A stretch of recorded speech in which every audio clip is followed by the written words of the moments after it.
వరుస సినిమాలతో బిజీగా ఉన్న త్రిష కృష్ణన్ గురించి ప్రస్తుతం సోషల్ మీడియాలో ఒక వార్త వైరల్గా మారింది. తమిళ స్టార్ హీరోలు కమల్ హాసన్, రజనీకాంత్ కలిసి నటించనున్న భారీ మల్టీ స్టారర్లో త్రిషను హీరోయిన్గా ఎంపిక చేసినట్లు గతంలో ప్రచారం జరిగింది. నెల్సన్ దిలీప్ కుమార్ దర్శకత్వంలో తెరకెక్కుతున్న ఈ చిత్రం కోసం ఆమెకు భారీ పారితోషికం ఆఫర్ చేసినట్లు కూడా వార్తలు వినిపించాయి. అయితే తమిళనాడు ఎన్నికల ఫలితాల తర్వాత త్రిష సినిమాల ఎంపిక విషయంలో చాలా జాగ్రత్తగా నిర్ణయాలు తీసుకుంటున్నట్లు టాక్ వినిపిస్తుంది.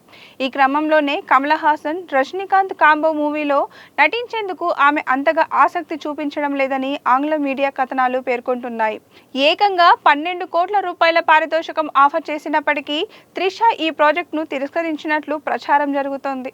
ఇక ఈ నిర్ణయం వెనుక బలమైన రాజకీయ కారణం ఉంటుందని కాలీవుడ్ వర్గాలు చెబుతున్నాయి.